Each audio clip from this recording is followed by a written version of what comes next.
Pagbarog sa kabuboton sa Dios. Sa kinabuhi daghan kita gyatubang nga pagsulay og kalisdanan. Sa tanang butang magpasalamat kamo, kay mao kini ang kabubuton sa Dios diha kang Kristo Jesus alang kaninyo. 1 Tesalonica Kapitulo 5 versikulo 18. Ang tinuod nga Kristohanon dili lang makaila sa kabubuton sa Dios, kundili magbarog og magpabilin nini bisan pa sa kalisdanan. Ang kabubuton sa Dios dili lisod sabton, pero lisod usahay buhaton og padayonon. Ang kabubuton sa Dios makita pinaagi kang Hesukristo, ug kita gitawag nga magpasalamat sa tanang butang, ug magbarog bisan lisod ang kahimtang.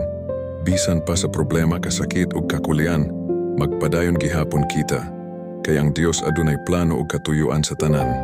Ang pagbarog sa kabubuton sa Dios nagkinahanglan og ligon nga pagtuo ug pagsalig. Magpabiling kitang matinumanon bisan sa lisod nga panahon. Magampo kita.